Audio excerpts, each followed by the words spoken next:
آیت نمبر 49 ہے سورہ انفال کی۔ اعوذ باللہ من الشیطان الرجیم، بسم اللہ الرحمن الرحیم۔ اذ یقول المنافقون والذین فی قلوبہم مرض، جب کہا منافقوں نے اور ان لوگوں نے جن کے دل میں مرض تھا، بیماری تھی، غر ہؤلاء دینہم، کہ ان کو ان کے دین نے دھوکے میں ڈال دیا، یعنی عجیب دیوانے ہو گئے ہیں کہ کہتے ہیں کہ کوئی اللہ ہے، نظر تو کوئی نہیں آتا، کوئی آخرت ہونے والی ہے، آئی تو کوئی نہیں، اور اس کی خاطر اپنے آپ کو برباد کر رہے ہیں، لڑنے کے لیے چلے گئے ہیں، مارے جائیں گے۔ تو ان کو ان کے دین نے دھوکے میں ڈال دیا۔ یہ جب اس طرح سے جملہ شروع ہوتا ہے کہ جب کہا منافقین نے، تو ظاہر ہے اس سے مراد یہ ہے کہ یہ بات پیچھے سے کہیں جڑ رہی ہے، بات یہاں سے تو شروع نہیں ہو سکتی۔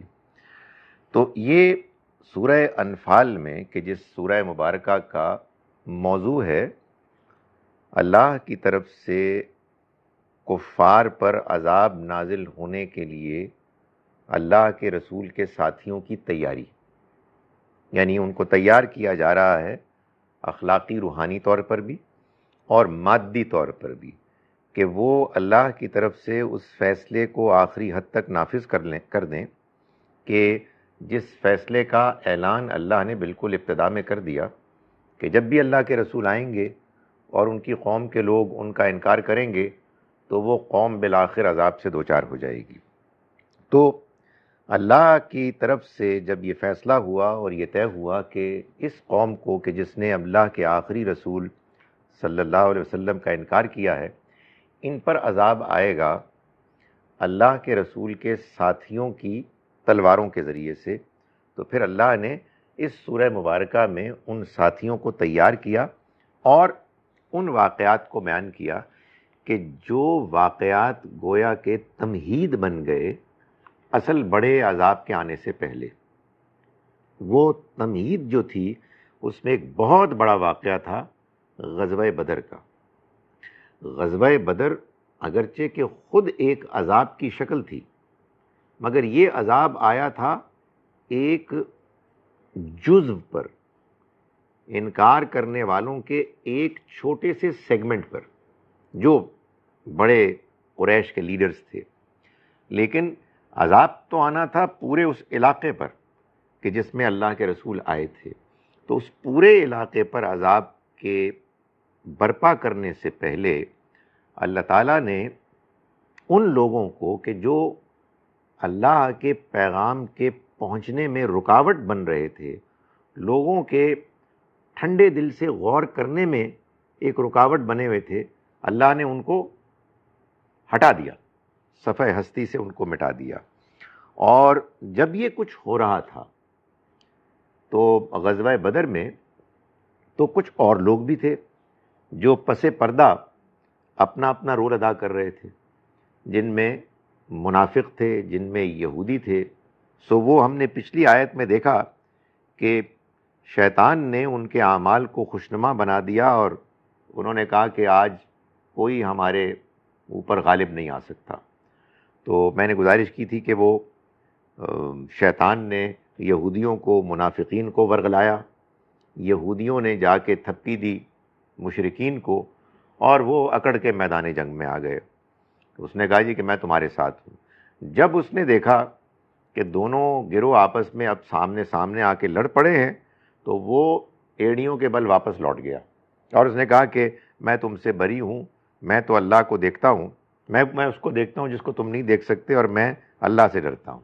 تو یہ اصل میں تعبیر ہے اس چیز کی کہ شیطان نے یہ بات سجھائی یہودیوں کو، اور یہودیوں نے مشرکین کو موٹیویٹ کیا، اور جب میدان جنگ میں آئے تو بھاگ گئے، اور انہوں نے یہ جان لیا کہ یہ عذاب تو آنا ہے، اس لیے آنا ہے کہ ان کی کتابوں سے ان کو اچھی طرح سے معلوم تھا کہ اللہ کے رسول ہیں، اس لیے وہ ان کے بعد ان کے انکار کرنے والوں پر عذاب جانتے تھے کہ آئے گا. سو جب وہ عذاب کی شکل انہوں نے دیکھی کہ جو ان پہ آ رہا تھا، کہ جنہوں نے کہ میدان جنگ میں اتر کے مقابلہ کرنے کے لیے فیصلہ کیا، تو انہوں نے کہا جی ہم تو جا رہے ہیں. اسی پر وہ سوال پیدا ہوا تھا کہ کیا کہہ رہے ہیں آپ، یہ تو بات ہی سمجھ میں نہیں آ رہی. انہیں معلوم ہے عذاب آنا تھا، اس کے باوجود مخالفت کر رہے تھے. What do you mean? تو میں نے اس کے جواب میں گزارش کی تھی، یہی تو ہے اس جرم کا گھناؤنا پن. ایک آدمی دوسرے آدمی کو قتل کرتا ہے اور اس بیچارے معصوم کو پتہ ہی نہیں کہ یہ کیا ہو رہا ہے. اس کا خیال ہے کہ وہ اس کو کوئی ٹیکہ لگا رہا ہے. تو پھر تو وہ مجرم نہیں ہے. مجرم تو وہ ہوگا نا کہ جس کو یہ معلوم ہے کہ وہ کیا کر رہا ہے، اچھی طرح سے جانتا ہے کہ جان لے رہا ہے، جان نہیں لی جا سکتی، اس کے باوجود لیتا ہے. تو کفار جانتے ہیں کہ وہ کفر کر رہے ہیں، ان کو حقیقت کا ادراک ہے، لیکن اس کے باوجود کرتے ہیں، اس لیے کہ ان کے اوپر کسی اور چیز کا غلبہ ہوتا ہے، کسی لالچ کا، دنیاوی غرض کا، اپنی کمزوری کا. سو یہ وہ صورتحال ہے. اذ یقول المنافقون، تو یہ اب اسی پر اللہ تعالیٰ آگے تبصرہ فرما رہے ہیں کہ جب کہا منافقین نے، اور والذین فی قلوبہم مرض، ان لوگوں نے بھی کہ جن کے دلوں میں مرض تھا، روگ تھا. قرآن مجید سے معلوم ہوتا ہے کہ منافقین کے دلوں میں روگ تھا. منافقین تھے کہ جو حسد میں مبتلا ہو گئے تھے، یہودی حاسد تھے. تو یہ منافقین کے علاوہ کون لوگ تھے کہ جن کے دلوں میں روگ تھا؟ معلوم یہ ہوتا ہے کہ یہ وہ لوگ تھے، بظاہر لگتا ہے کہ جو ابھی فل فلیجڈ منافق تو نہیں تھے، but they were on the verge of it، یعنی قریب تھے. ظاہر ہے کہ اللہ تعالیٰ کے ہاں وہ معاملہ نہیں ہوتا کہ جو ہم لوگ کرتے ہیں کہ وہ منافق ہے، وہ کافر ہے، وہ فلاں ہے. خدا تعالیٰ کے ہاں یہ کیٹیگریز بنتی ہیں، مجھے اجازت دیجیے، بڑی مشکل سے. اللہ تعالیٰ ریلکٹنٹ ہوتے ہیں، کسی کو کافر نہیں بنانا چاہتے، کسی کو منافق نہیں بنانا چاہتے. ہر ایک کو موقع دیتے ہیں کہ بھائی یہ تمہیں پتہ ہے یہ بہت غلط راستہ ہے، اس کو چھوڑ دو. سو بعض لوگوں کو تو یہاں منافق کہا گیا، اور بعض لوگوں کے بارے میں کہا گیا کہ ان کے دل میں مرض تھا، یعنی وہ قریب جا رہے تھے لیکن یہ نہیں تھا کہ وہ کیٹیگرائز ہو گئے کہ وہ منافق ہیں. ان دونوں نے کہا غرہ ہؤلاء دینہم، دھوکے میں ڈال دیا ان کو ان کے دین میں. عجیب مذہبی لوگ ہیں، ایکسٹریمسٹ، اللہ معاف کرے، ٹیررسٹ کہتے ہوں گے ان کو، کہ جن کو اسی کا ہوش نہیں ہے، پیچھے بال بچے ہیں، جانوں کو خطرے میں ڈال رہے ہیں اور اپنے آپ کو مروا رہے ہیں. تو یہ وہ کہتے تھے. وَمَن يَتَوَكَّلْ عَلَى اللَّهِ، اور جو اللہ پر بھروسہ کرتا ہے، فَإِنَّ اللَّهَ عَزِيزٌ حَكِيمٌ، تو اللہ تعالیٰ زبردست ہے، حکمت والا ہے. جملہ مکمل نہیں ہوا. جو اللہ پر بھروسہ کرتا ہے تو اللہ زبردست ہے، حکمت والا. نہیں، پوری بات یہ ہے جو اللہ پر بھروسہ کرتا ہے تو اللہ اس کی مدد کرتا ہے، اس لیے کہ اللہ زبردست ہے، حکمت والا ہے. یہ جو میں نے ذرا ایک لائٹر انداز میں یہ کہا کہ وہ کہتے ہوں گے کہ یہ تو ایکسٹریمسٹ لوگ ہیں، ٹیررسٹ ہیں، یہ تو ان کو تو کوئی ہوش ہی نہیں ہے. یہ ہے ہمارے اس دور کی کمپلیکیشن کہ وہ لوگ کہ جو واقعی ایکسٹریمسٹ اور ٹیررسٹ ہیں وہ قرآن مجید کی آیات سے استدلال کرتے ہیں، اور وہ کہتے ہیں کہ ہم رسول اللہ اور ان کے ساتھیوں کی جگہ پر ہیں اور یہ منافق قسم کے لوگ ہمیں مورد الزام ٹھہرا رہے ہیں. یہ معاملے کی پیچیدگی ہے. یعنی بعض اوقات سچی بات ہے کہ ہم بھی نہیں سمجھا پاتے کہ یہ کتنا سیریس، ڈیلیکیٹ اینڈ کمپلیکس یہ فینومینن ہے کہ کچھ لوگ ہیں کہ جو اپنے آپ کو دور حاضر میں پیغمبر صلی اللہ علیہ وسلم کے ساتھیوں کی جگہ پر کھڑا کر کے دنیا میں وہ کام کرنے کی کوشش کر رہے ہیں کہ جس کا ذکر واقعی قرآن میں ہے. قرآن اس کو پروموٹ کر رہا ہے، ان کی تائید کر رہا ہے، ان کے نہ ماننے والوں کو اور مخالفت کرنے والوں کو منافق قرار دے رہا ہے، اور آپ ہیں کہ انہی کو کرٹیسائز کر رہے ہیں. سو یہ بات ان کو سمجھانے کی ہے، اس بات کو گفتگو کرنی ضروری ہے، اور سب سے پہلے خود فیصلہ کرنا ضروری ہے کہ یہ آیات یہ آج کے لیے نہیں ہے، اس لیے کہ اس موقع پر وہ بات ہو گئی تھی کہ جس کو اتمام حجت کہتے ہیں، بات آخری حد تک واضح ہو گئی تھی، اللہ کی طرف سے فیصلہ آ گیا تھا کہ اب ان کفار کے مقابلے میں اللہ کا فیصلہ نافذ کرنا ہے، اس سے پہلے تیاری کرنی ہے۔ یہ اللہ کا حکم وحی الہی کے بغیر آ نہیں سکتا، وحی الہی اب آنا بند ہو گئی ہے۔ ہم جو کچھ پڑھ رہے ہیں وہ کیا ہے؟ یہ پیغمبر کی سرگزشت انذار ہے۔ اللہ نے قرآن مجید میں نبی اکرم صلی اللہ علیہ وسلم کے ذریعے سے اس دنیا میں آخری مرتبہ جس طرح سے قیامت صغریٰ، چھوٹی قیامت برپا کی، یہ اس کا بیان ہے۔ اگر آپ اس اینگل سے دیکھیں گے تو آپ کو بات کچھ اور لگے گی، اور اگر آپ اس اینگل سے دیکھیں گے کہ قرآن کا ایک ایک لفظ آج بھی بین ہی اسی طرح سے آپ کے لیے بھی واجب الاطاعت ہے جیسے وہ نازل ہوا تھا، تو پھر وہ لوگ کہ جو دین کے نام پر لوگوں سے لڑ رہے ہیں وہ ٹھیک کہہ رہے ہیں۔ اور یہی بات سمجھ میں آئی بھی اور نہیں بھی آئی، اس لیے بڑی کمپلیکیٹڈ بات ہے۔ پہلے آپ اس کو سمجھیں گے اور سمجھنے کے بعد آپ اس پر کنونسڈ ہوں گے تو آپ کسی دوسرے کو سمجھا سکتے ہیں، ورنہ ہم بھی کنفیوز رہیں گے کہ یار ویسے ٹھیک تو کہہ رہے ہیں، وہ آیت تو ہی کہہ رہی ہے، یو نو۔ وَلَوْ تَرَىٰ إِذْ يَتَوَفَّى الَّذِينَ كَفَرُوا، اے کاش کہ تم دیکھ پاتے ان لوگوں کو کہ جنہوں نے کفر کیا، الْمَلَائِكَةُ يَضْرِبُونَ وُجُوهَهُمْ وَأَدْبَارَهُمْ، کہ فرشتے ان منکروں کے، انکار کرنے والوں کو مار رہے ہیں، ان کے چہروں پر بھی اور ان کی پیٹھوں پر بھی۔ یعنی وہ فرشتے کہ جو ان کفار کی روحیں قبض کرتے ہیں، وہ جب ان کی روحیں قبض کرتے ہیں تو ان کی پٹائی شروع کر دیتے ہیں، ان کے چہروں پر بھی مارتے ہیں، ان کی پیٹھوں پر بھی مارتے ہیں، اور کہتے ہیں وَذُوقُوا عَذَابَ الْحَرِيقِ، کہ اب چکھو جلنے کا عذاب۔ یعنی مطلب یہ ہے کہ وہ ان کے عذاب کی ابتدائی شکل کو نافذ کر دیتے ہیں۔ یہ میں آپ کو بتا چکا ہوں کہ یہی وہ عذاب قبر ہے کہ جس کو احادیث میں بھی بیان کیا گیا ہے۔ یعنی جن لوگوں کے لیے حساب کتاب کے لیے قیامت کے دن کا انتظار نہیں کیا جائے گا، پلڑے بھاری ہوں گے، پلڑے ہلکے ہوں گے، ابھی آپ نے سورہ القاریہ میں پڑھا، یہ لوگ اپنے مجرم ہونے کو دنیا میں اپنے اس رویے سے ثابت کر چکے۔ یہ کیوں ایسا ہوا یہ میں ابھی بتاؤں گا ایک آیت کے حوالے سے، امید ہے، جس میں slow motion and fast motion کا ذکر آئے گا۔ ان کے زمانے میں ہر چیز فاسٹ موشن ہوتی تھی، فاسٹ ٹریک پہ تھی، تو وہ مجرم قرار پا گئے، ان کے لیے عدالت کو برپا کرنے کی ضرورت نہیں ہوگی اور ان کی مار پٹائی شروع ہو جائے گی۔ ذالک بما قدمت ایدیکم، یہ اس کا بدلہ ہے کہ جو تم نے اپنے لیے آگے بھیجا اپنے ہاتھوں سے۔ وَأَنَّ اللَّهَ لَيْسَ بِظَلَّامٍ لِّلْعَبِيدِ، اور یہ کہ اللہ اپنے بندوں پر ذرہ برابر بھی ظلم نہیں کرتا۔ یعنی خدا تعالیٰ کے ہاں ظلم کا کوئی امکان ہی نہیں ہے۔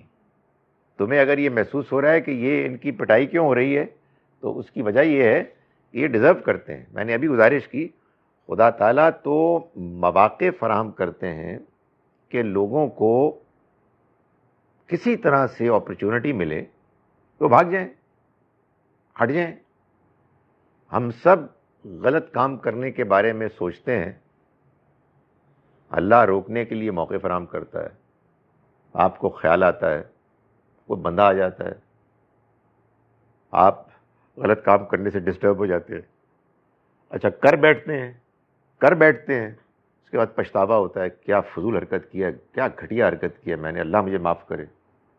یہ ہر ایک انسان کے ساتھ اللہ نے لگایا ہوا ہے۔ اب کوئی بندہ اللہ کی طرف سے غلط رویے کے راستے میں اللہ کی دی ہوئی ساری رکاوٹوں کو توڑ کے اپنے غلط رویے کو جاری رکھے تو ظلم تو وہ کر رہا ہے اپنے اوپر۔ اللہ اپنے بندوں پر رتی برابر بھی ظلم نہیں کرے گا، یہ اس کا فیصلہ ہے۔ کداب آل فرعون والذین من قبلہم، ان کے ساتھ جو کچھ ہوا وہ بالکل وہی ہوا جیسا کہ فرعون والوں کے ساتھ ہوا۔ اور ان لوگوں کے ساتھ کہ جو ان سے پہلے ہو گزرے.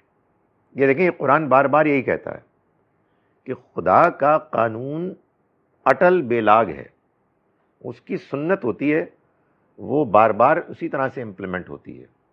کسی کے ساتھ نہ وہ بے جا طور پر کوئی فیور کرتا ہے اور نہ کسی کے ساتھ بے جا طور پر زیادتی کرتا ہے. پہلے بھی ایسا ہی ہوا، اب بھی ایسا ہی ہو رہا ہے. تو ان کے ساتھ وہی ہوا کہ جو فرعون والوں کے ساتھ ہوا، اور ان لوگوں کے ساتھ کہ جو ان سے پہلے ہو گزرے، یعنی جن کے واقعات ہم نے بار بار سنائے ہیں قرآن مجید میں. کیا ہوا؟ کفروا بآیات اللہ، انہوں نے اللہ کی آیات کا انکار کیا. فأخذہ اللہ بذنوبہم، تو اللہ نے پکڑ لیا ان کو ان کی گناہوں کے پاداش میں، ان کے گناہوں کے نتیجے میں. انہوں نے اللہ کی آیات کا انکار کیا. وہ ہوتا یہ ہے کہ ہم ایسی جملہ پڑھتے ہیں اور فار گرانٹیڈ لیتے ہیں کہ یہ جملہ ہے. یہ بڑی سخت بات ہے، یہ کوئی ایک آدھ دن کا واقعہ نہیں ہے. اللہ کی نشانیاں، اس کی طرف سے اپرچونٹیز، امکانات سامنے آئے اور ٹھکراتے چلے گئے. کیوں؟ خواہش، ڈیزائرز، ایگو، چھوٹی چھوٹی دنیا کی کچھ مقاصد، وہ شٹر کرتا ہے اللہ تعالیٰ. نئے آیتیں. سو آدمی اگر اتنا بڑا پاگل بنتا ہے تو پھر اس کے بعد یہی کچھ ہوگا. ان اللہ قوی شدید العقاب، اللہ مضبوط ہے اور سخت سزا دینے والا ہے. یعنی برداشت پر برداشت، ڈھیل پر ڈھیل، موقع پر موقع جب یہ دیتے دیتے حد ہو جاتی ہے تو اس کے بعد خدا تعالیٰ کمزور نہیں ہے. یعنی وہ یہ کہہ رہا ہے کہ میری نرمی کو، میری ڈھیل کو، میری آسانیوں کو میری کمزوری نہ سمجھو. جب بالآخر وہ وقت آ جائے گا، تھریش ہولڈ تک پہنچ جائے گا ان کے انکار کرنے اور غلط رویوں کے تمام معاملات کا لیول، تو اس کے بعد جب وہ پکڑے گا تو وہ زبردست ہے اور بدلہ لینے والا ہے. ذالک بان اللہ، یہ اس وجہ سے ہوا کہ اللہ لم یکو مغیرا نعمتا انعمها علی قوم، ایسا نہیں ہے کہ وہ اس نعمت کو کہ جو اس نے کسی قوم کو دی وہ اس کو بدلنے والا بن جائے. حتی یغیروا ما بانفسہم، جب تک کہ وہ اس کو خود نہ بدلیں کہ جو ان کے اندر موجود ہے، جب تک کہ وہ خود اس کو نہ بدل دیں. وَأَنَّ اللَّهَ سَمِيعٌ عَلِيمٌ، اور جان لو کہ اللہ سننے والا ہے، جاننے والا ہے. یعنی اب یہ بات بیان کی ہے اللہ نے کہ یہ جو کچھ ہوتا ہے یہ کس وجہ سے ہوتا ہے. کیا ہوتا ہے؟ یعنی یہ قوم ہے، عروج پر ہے، اچھی زندگی گزار رہی ہے، کامیاب ہے، اور اللہ اس کو پکڑ لیتا ہے. کیوں پکڑتا ہے؟ اللہ تعالیٰ فرما رہا ہے ایسا نہیں ہوتا کہ اللہ تعالیٰ کسی قوم کو پکڑ لے حالانکہ وہ ٹھیک ٹھاک ہو، اس نے کچھ کیا ہی نہیں ہو، اچانک اللہ کے فرشتے آ کے ان کو مارنے لگے. یعنی یہ خدا تعالیٰ کی دھاندلی نہیں ہے. اللہ تعالیٰ تو قوموں کو موقع دیتے ہیں، اور جب وہ اچھے حالات میں ہوتے ہیں، عروج پر ہوتے ہیں، تو اللہ کی طرف سے ان کو موقع ملتے ہیں. اللہ کی پکڑ نہیں آتی جب تک کہ کوئی قوم اپنے اندر جو اللہ نے نعمتیں ان کو دی ہیں ان کو بدل نہ دے، یعنی اپنی فطرت بگاڑ نہ دے، اپنے اخلاق تباہ نہ کر دے. اللہ کی دی ہوئی وہ نعمت، اس کا ضمیر، اس کا اخلاق دیا ہوا، اس کی طرف سے رہنمائی جو انسان کے اندر موجود ہے اور جو گرد و پیش میں بھی ہے، جب تک کہ وہ اس کو نہیں بدل ڈالتے، اللہ کسی قوم پر اپنا عذاب نازل نہیں کرتا، اللہ ان کو نہیں بدلتا. یہ معاملہ یوں ہے کہ سورہ بنی اسرائیل جو 17 نمبر سورہ ہے، اس کی آیت نمبر 58 میں 58 میں اللہ نے اس بات کو ایکسپلین کیا ہے کہ قیامت سے پہلے کوئی قوم ایسی نہیں ہے کہ یا تو اس پر عذاب آئے گا یا اس کے اوپر وہ تباہ ہو جائے گی. یعنی اللہ نے قوموں کے بارے میں یہ فیصلہ کیا ہوا ہے کہ وہ جب تک تو ٹھیک رہیں گی، وہ قائم رہیں گی، جب تک کہ جب وہ زوال پذیر ہوں گی اور ان کے اندر کی خوبیاں دھیرے دھیرے ختم ہونی شروع ہو جائیں گی.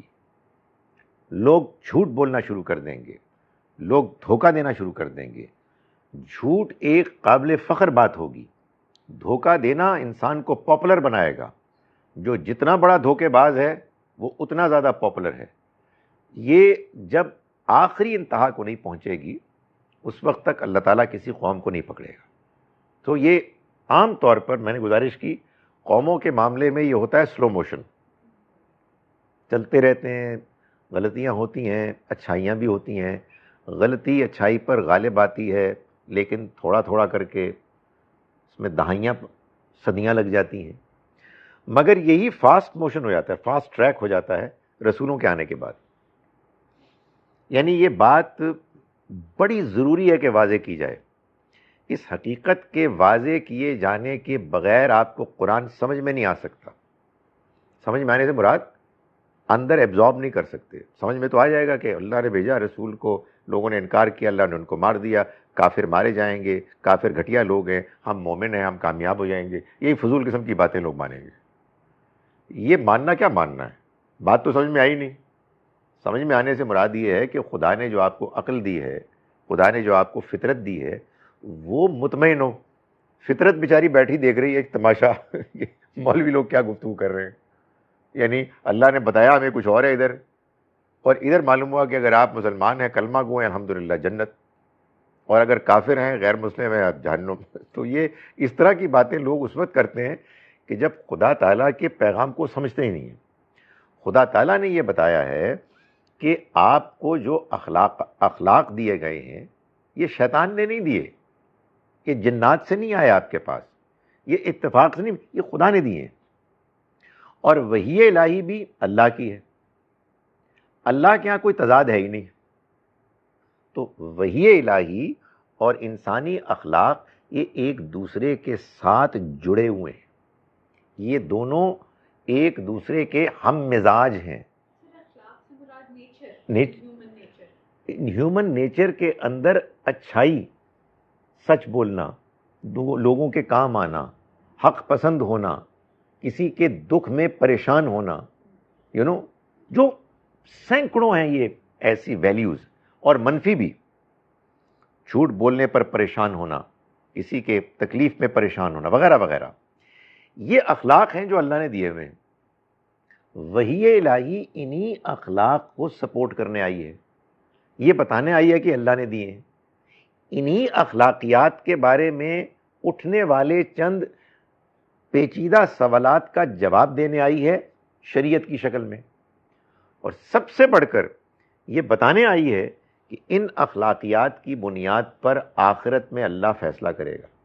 یہ بیکار نہیں دیے اللہ نے، اس لیے دیے کہ ان کی بنیاد پر فیصلہ ہوگا. چنانچہ جب اللہ کے رسول آ جاتے ہیں تو یہی اخلاق، میں گزارش کی کہ اس کی اپلیکیشن فاسٹ ٹریک ہو جاتی ہے. تمام اچھے لوگ دھیرے دھیرے نہیں، ذرا تیز تیز، میں ریلیٹیولی کہہ رہا ہوں، تیز تیز رسولوں کے قریب آ جاتے ہیں. ویسے تو خیر انسان کی زندگی ایک مناسب حد تک سلو موشن زندگی ہے. بندہ کہتے ہیں یار ابھی کچھ بھی نہیں ہو رہا، آج کا دن بھی 24 گھنٹے گزرے، نو پرابلم. وہ خدا تعالیٰ یہ کہتا ہے کہ بھائی یہ معاملہ جو چند مہینوں سالوں میں ہونے والا ہے اس کے نزدیک بہت تیز ہو رہا ہے. تم بیوقوف ہو. تمہارے خیال میں جو ابھی 2-4 مہینے نہیں ہوا، کچھ بھی نہیں ہوا، تو جب فرق تبدیلی آ جاتی ہے، یہ کیا ہو گیا یار؟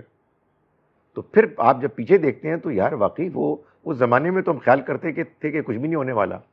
سو خدا تعالیٰ کے ہاں رسولوں کے زمانے میں یہ فاسٹ ٹریک ہو جاتا ہے.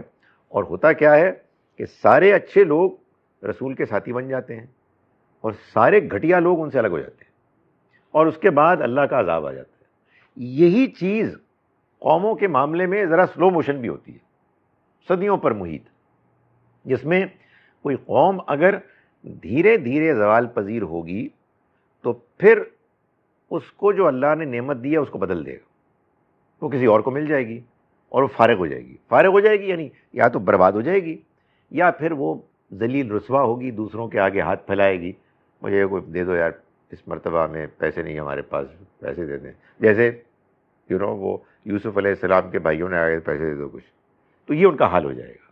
تو یہ اللہ کے ہاں ایسے ہی قانون ہے، ایسے ہی چلتا ہے، مگر جو امپورٹنٹ چیز ہے وہ یہ ہے بیسڈ آن موریلٹی۔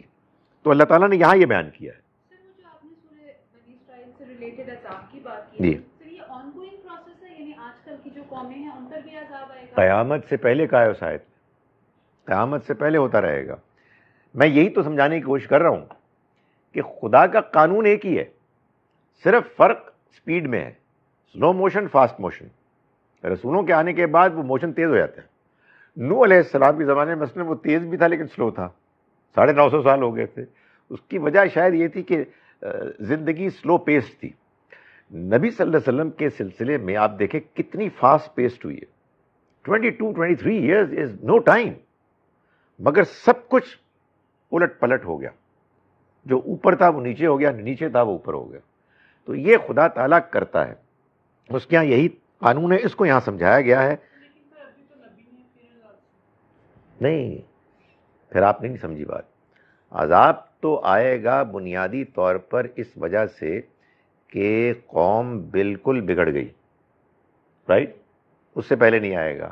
رسولوں کے آ جانے کے بعد قوم کے بگڑنے کا عمل تیزی سے انہی کے سامنے ہو جاتا ہے۔ پروسیس میں، اصول میں کوئی فرق ہی نہیں۔ یہ بڑی اہم بات ہے۔ قومیں اب ایک کم سے کم معیار ہے، تھریش ہولڈ ہے اللہ کے ہاں، کہ جس سے نیچے اگر کوئی قوم ہوئی تو ختم ہو جائے گی۔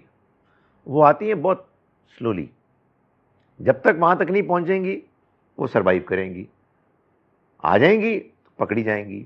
یہ ان کا نیچے آنا رسولوں کے آنے کے بعد بہت تیزی سے ہو جاتا ہے، اس لیے کہ ان کے سامنے حقیقت بہت واضح ہو جاتی ہے۔ یہ ہے معاملہ۔ اور فرمایا کہ ان اللہ سمیع علیم۔ یہ بھی دیکھیں، یہ ایسے نہیں ہے کہ آپ صرف آیات یاد کریں تو سمیع علیم آیا، یہ علیم الحکیم نہیں آیا۔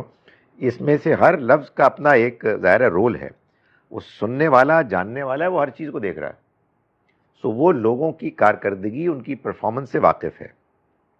کداب آل فرعون والذین من قبلہم، یہ ایسے ہی ہوا جیسے کہ فرعون والوں کے ساتھ اور ان کے ساتھ ہوا کہ جنہوں نے انکار کیا ان سے پہلے۔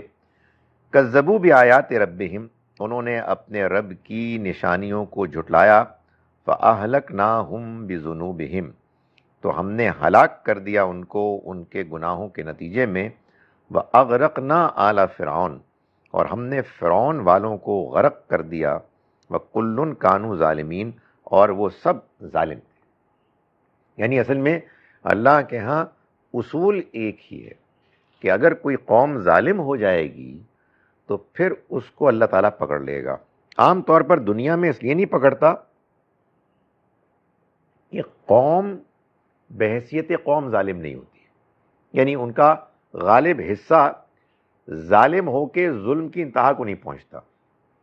رسولوں کے زمانے میں انکار کرنے والے اس انتہا کو پہنچ جاتے ہیں، تو اللہ تعالیٰ اس کو پھر جلدی ان کی ہلاکت کو بیان کر دیتا ہے۔ لیکن سر جیسے اب یہ نیشنز جو ہیں ان کا رائز اینڈ فال تو چلتا رہتا ہے، مثلاً چائنا آج سے 50 سال پہلے اس طرح اکنامک پاور نہیں تھا جیسے آج ہے، یا امریکہ ڈکلائن میں، تو سر ہم یہ کیا اسٹیٹمنٹ دے سکتے ہیں کہ یہ عذاب ہے یا یہ اللہ کی کوئی؟ اللہ کا قانون ہے، اللہ کا قانون ہے کہ جو قوموں کے معاملے میں ان کی اخلاقیات کی بنیاد پر کار فرما ہوتا ہے، ان اخلاقیات کے بارے میں یہ نہ پوائنٹ آؤٹ کریں کہ ان کے ہاں تو فلاں فلاں چیز ہے۔ اسی لیے اللہ تعالیٰ نے کہا ہے کہ وہ سمیع علیم ہے، وہ اس کی اسیسمنٹ کرے گا، آپ نہیں کریں گے۔ آپ کے نزدیک ایک شاید برائی بڑی برائی ہے اس لیے کہ آپ نے اس کو ایگزیجریٹ کیا ہے، اور آپ نے یہ دیکھا ہی نہیں کہ اچھائیاں کیا کیا ہیں۔ تو خدا تعالیٰ کے ہاں یہ جو توفیق ملتی ہے کسی قوم کو عروج کی اور کسی قوم کو زوال کی، یہ بے بنیاد نہیں ہوتی، بلکہ اس کے پیچھے خدا تعالیٰ کا ایک ڈیفینیٹ قانون ہے، جس میں کسی قوم کے زوال اور زوال کے بعد آخری انتہا کو پہنچنے کے بعد وہ پکڑ سے دوچار ہوتے ہیں، وہ عذاب سے بھی دوچار ہو سکتے ہیں اور وہ تباہ بھی ہو سکتے ہیں، دونوں امکانات ہیں۔ یہ جو جیسے عراق ہے یا شام ہے یا مصر ہے، جو جتنی بھی یہ ہے، تو اس میں تو پھر جب ان کا ڈاؤن فال دیکھتے ہیں اور یہ سارا کچھ دیکھتے ہیں، اس میں تو پھر یہ دیکھتے ہیں کہ پوری کی پوری قوم میں پھر بچے ہیں، عورتیں ہیں، سب کچھ ایسے گم گئے۔ آج اصل میں لیکچر کے دوران ہی سوال جواب شروع ہو گئے۔ میں آئندہ سے کوشش کروں گا کہ اپنی آیات میں حالات حاضرہ پر کوئی تبصرہ نہ کروں، اس لیے کہ وہ ہیں جو پرومپٹ کرتے ہیں۔ لیکن میں ان کا جواب دیتا ہوں اس سوال کا، پھر میں اپنی آیات مکمل کر لوں، پھر سوال جواب ہوں گے۔ یہ بوسنیا، یہ عراق، یہ لیبیا، یہ سیریا، اس میں کیا ہو رہا ہے؟ لیکن میں بھی جو جواب دوں گا میری ایک انڈرسٹینڈنگ ہے، آپ اس سے اختلاف کر سکتے ہیں۔ میرا خیال ہے کہ یہ کوئی ایک قوم نہیں ہے، یہ ایک قوم نہیں ہے، یہ اصل میں مسلمان قوم ہے۔ یہ بیسیکلی بنی اسماعیل ہے، یا بنی اسماعیل کے وہ ہیں پیرفری، ان سے متعلق لوگ ہیں۔ بنی اسرائیل اور بنی اسماعیل یہ ابراہیم علیہ السلام کی اولاد ہے۔ ابراہیم علیہ السلام کی اولاد کو اللہ تعالیٰ نے ابراہیم علیہ السلام کے بعد اعلان کیا کہ ان کو اللہ نے شہادت کے مقام پر فائز کیا ہے، یعنی اب اللہ کے ہاں الگ الگ قوموں پر رسول نہیں آئیں گے، بلکہ یہ خاندان ہے کہ جو پوری دنیا کے لیے اللہ کی طرف سے گواہی پیش کرے گا، اس کے پیغام کی، اس کے دین کی۔ شہادت کے منصب کا مطلب یہی ہے کہ اللہ تعالیٰ جس کو شہادت کے منصب پر فائز کرتا ہے،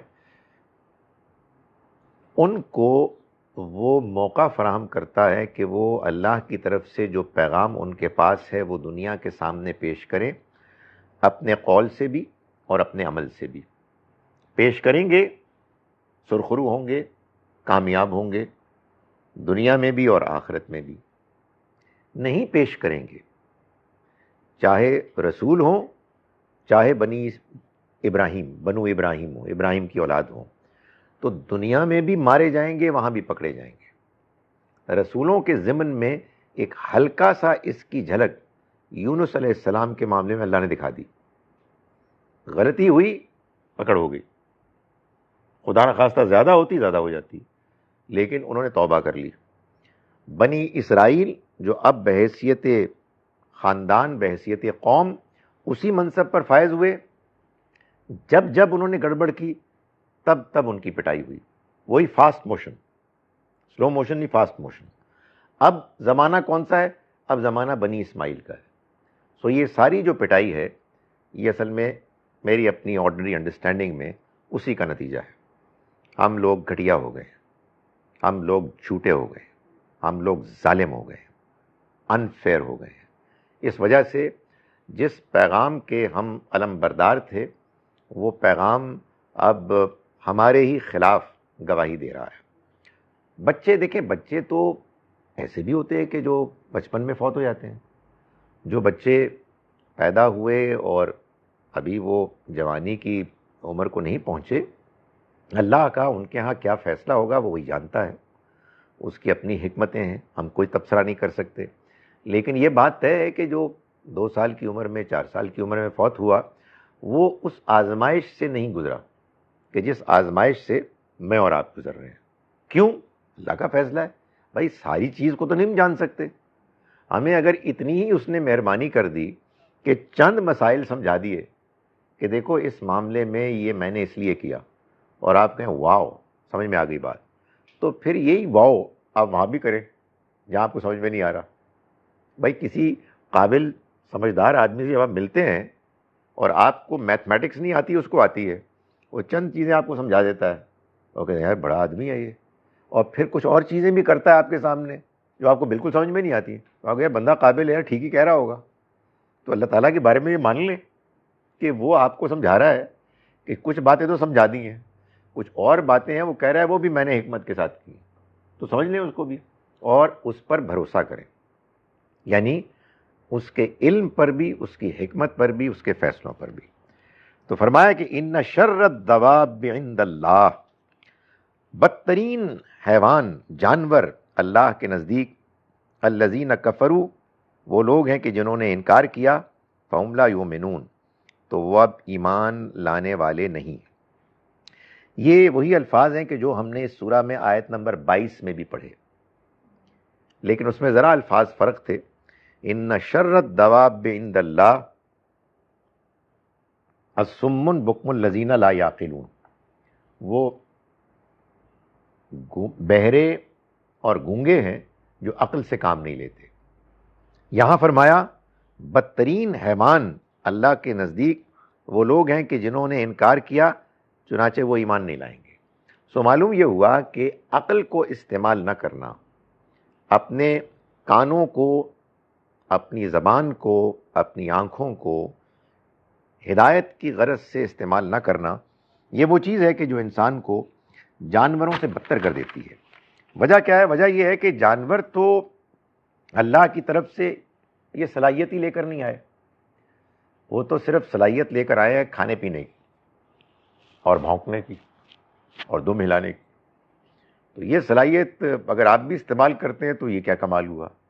آپ کی صلاحیت تو تھی عقل، اخلاق، سوچ بچار، غور و فکر، دیانتداری۔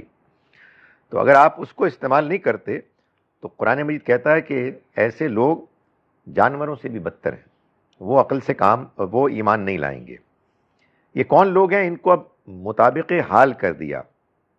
الذین عاہدت منہم، یہ وہ لوگ ہیں کہ جن سے آپ نے معاہدے کیے، ثم ینقضون عہدہم، پھر وہ اپنے معاہدوں کو توڑتے ہیں، فی کل مرۃ، ہر مرتبہ جب موقع ملتا ہے، وہم لا یتقون، اور وہ ڈرتے نہیں، یعنی اس بات سے ڈرتے نہیں کہ اس کا کیا نتیجہ نکلنے والا ہے۔ سمجھے آپ؟ وہ جو اللہ نے اصولی بات بیان کی اس کو اپلائی کر دیا۔ یہ جو جانوروں سے بھی بدتر ہیں یہ لوگ ہیں، یہ ہے پیغمبر آپ کے سامنے جن سے آپ نے معاہدے کیے، یہ مدینے میں، مدینے کے باہر، کہ ہم آپ سے نہیں لڑیں گے، ہم مل کے رہیں گے، جب موقع ملا انہوں نے معاہدے توڑ دیے، اور ڈرتے بھی نہیں کہ اس کا کیا نتیجہ نکلے گا۔ کہ انسان جب باولا ہوتا ہے، پاگل ہوتا ہے، تو اس کے بعد اس وقت جو اس کے سامنے موقع ہوتا ہے نا، اس موقع پہ جو اس کی خواہش ہوتی ہے وہ کرتا ہے، یہ نہیں جانتا کہ یار باہر پولیس کھڑی ہے، آگے پکڑ لے گی، نظر تو نہیں آ رہی نا۔ تو وہ آدمی اس طرح کا بیوقوف ہو جاتا ہے کہ انسان یہ کرنے لگتا ہے۔ فَإِمَّا تَثْقَفَنَّهُمْ فِي الْحَرْبِ، تو دیکھو اگر تم ان کو لڑائی میں پاؤ، فَشَرِّدْ بِهِمْ مَنْ خَلْفَهُمْ لَعَلَّهُمْ يَذَّكَّرُونَ، تو تم ان کو اتنا مارو کہ ان کے جو پیچھے ہیں وہ بھی منتشر ہو جائیں۔ فَشَرِّدْ بِهِمْ مَنْ خَلْفَهُمْ، ان کے ذریعے سے منتشر کر دو ان کو بھی جو پیچھے ہیں، لَعَلَّهُمْ يَذَّكَّرُونَ، تاکہ وہ سمجھیں، سبق حاصل کریں۔ یعنی یہ لوگ جو ہیں یہ کچھ ڈیزرو نہیں کرتے، یہ جانوروں سے بھی بدتر ہیں۔ اس کی مثال یہ ہے، ان کا حال یہ ہے کہ تم سے انہوں نے معاہدے کیے اور اس کے بعد جب موقع ملتا ہے ان کو ان معاہدوں کو توڑ دے۔ کیا اخلاق ہے، کیا کردار ہے! تو ان کو تم جب پکڑو ان کی پٹائی کرو اور ایسے مارو کہ پیچھے والے بھی جو ان کے علاوہ ہیں وہ سبق حاصل کریں۔ وَإِمَّا تَخَافَنَّ مِن قَوْمٍ خِيَانَةً، اور اگر تمہیں ان کے ہاں کسی قوم میں بدعہدی کا، معاہدوں کو توڑنے کا اندیشہ ہو، تو فَانبِذْ إِلَيْهِمْ عَلَى السَّوَاءِ، تو پھر تم بھی ان کے عہد کو برابری کے ساتھ تم پھینک سکتے ہو۔ یعنی پوری بات یوں ہے کہ اگر تمہیں اندیشہ ہو کسی قوم میں کہ وہ بدعہدی کریں گے، اس سے پہلے یہ بات ماننی ہوگی کہ بھائی انہوں نے عہد توڑے ہیں، ان سے تو تم لڑو اور معاہدوں کا پاس رکھو، ان کو پورا کرو۔ البتہ اگر تمہیں یہ بات واضح طور پر معلوم ہو جائے کہ وہ عہد توڑ رہے ہیں، تو پھر تم ان کی اس بد عہدی کے نتیجے میں برابری کے ساتھ ان کے اوپر اس کو پھینک دو. یعنی جو معاہدے کی انہوں نے خلاف ورزی کی ہے تم پھر اس کا مقابلہ کر کے ویسا ہی منہ توڑ جواب دو, لیکن جواب برابری کا ہونا چاہیے, حالات سوا. یعنی یہ نہیں کہ ادھر سے پتھر آیا تو آپ نے اینٹ پھینکی ہے. جتنی ان کی طرف سے زیادتی ہے اتنا ہی تمہارا بدلہ ہو سکتا ہے. فرمایا ان اللہ لا يحب الخائنین, اللہ خیانت کرنے والوں کو پسند نہیں کرتا. یعنی جو بدعہدی کرتے ہیں اس بدعہدی کرنے والوں کو پسند نہیں کرتا. اس میں بھی دیکھیں کیا ہوا ہے, اللہ کا عذاب, اناؤنسڈ عذاب ابھی نہیں آیا ہے, وہ آنا تھا 9 ہجری کو. یہ پہلے کچھ بدتمیز لوگوں نے بدعہدی کر کے, خیانت کر کے, یعنی بد اخلاقی کر کے اس عذاب کو اپنے لیے فاسٹ ٹریک کر دیا. ان سے پہلے سب سے زیادہ تیزی سے عذاب آیا قریش کے لیڈرز کو. وہی پرنسپل ہے جو اپلائی ہو رہا ہے. اوروں کو جنہوں نے نہیں کیا ان کو ڈھیل مل گئی 9 تک. ان میں ہی وہ شامل ہیں, انہی میں وہ لوگ بھی شامل ہیں جنہوں نے مثال کے طور پر نبی اکرم صلی اللہ علیہ وسلم سے گستاخی کی, آپ کے بارے میں بدتمیزی کی, آپ کے بارے میں گھٹیا باتیں کی. ایسے بھی 2-4 واقعات ہیں, ان کو بھی اسی طرح سے ان پر عذاب آ گیا. یہ اللہ کا عذاب تھا, نہ کہ گستاخی کی شریعت میں کوئی سزا تھی. ہمارے ہاں یہی ایک ٹریجڈی ہوئی ہے کہ لوگوں نے چونکہ دین کو سمجھا ہے واقعات سے, واقعات میں تو یہ ہوا ہے, قرآن میں کہیں بیان نہیں ہوا. اس لیے کہ قرآن اصول بیان کرتا ہے, قرآن کی روشنی میں سمجھیں گے تو بھائی آپ کو یہ بھی نظر آئے گا کہ جو گستاخی کرنے والے بہت سے لوگ تھے ان کو چھوڑ بھی دیا گیا. وجہ یہ ہے کہ بھائی جب آپ لوگوں کے سامنے دین پیش کریں گے تو لوگ تو سوال کریں گے, بدتمیزی بھی کریں گے, گستاخی بھی کریں گے, آپ جواب دیں ان کو, آپ ان کے سوالوں کا جواب دیں.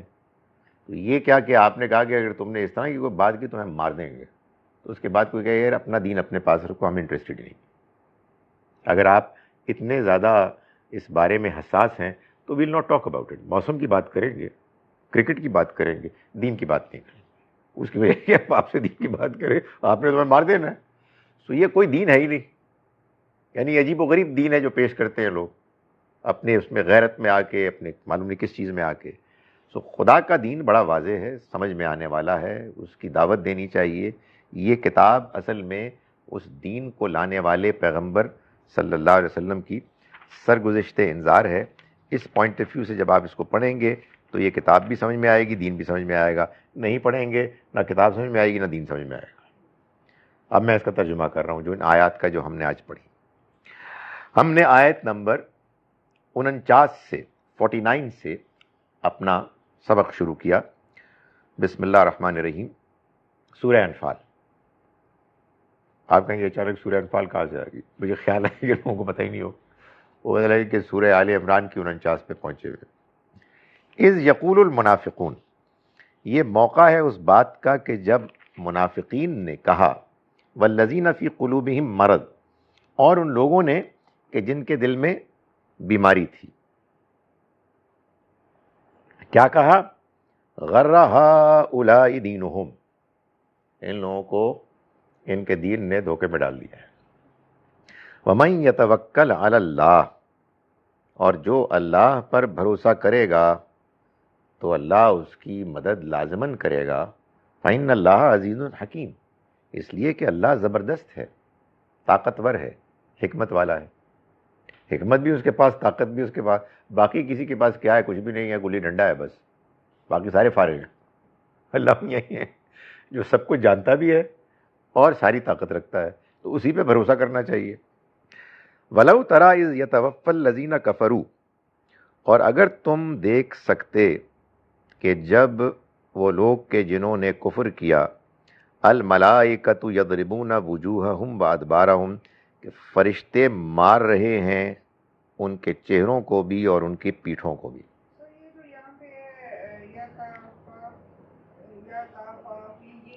یتوفا یعنی ان کو وفات دے رہے ہیں, ہاں روح قبض کر رہے ہیں.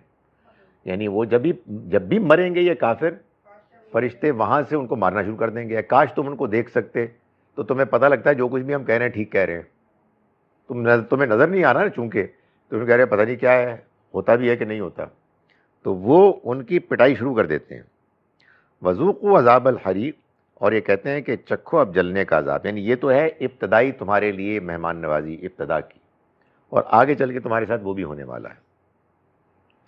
ذالک بما قدمت ایدیکم، اور یہ اس لیے ہے کہ جو کچھ تم نے آگے بھیجا اپنے ہاتھوں سے. وَأَنَّ اللَّهَ لَيْسَ بِظَلَّامٍ لِّلْعَبِيدِ، اور اس لیے کہ اللہ ہرگز بندوں پر ذرہ برابر بھی ظلم کرنے والا نہیں. کداب آل فرعون والذین من قبلہم، یہ ہوا ایسے ہی جیسے کہ فرعون والوں اور ان لوگوں پر ہوا جو ان سے پہلے ہو گزرے. کفروا بآیات ربہم، انہوں نے اپنے رب کی آیات کا انکار کیا. کفروا بآیات اللہ، انہوں نے اللہ کی آیات کا انکار کیا. فأخذہم اللہ بذنوبہم، تو اللہ نے ان کو ان کے گناہوں کے نتیجے میں پکڑ لیا. ان اللہ قوی شدید العقاب، اللہ مضبوط ہے اور بدلہ لینے میں سخت ہے.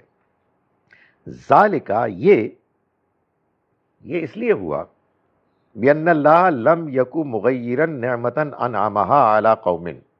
اب یہ دیکھیں اللہ تعالیٰ نے یہاں ایک پورا فلسفہ بیان کر دیا.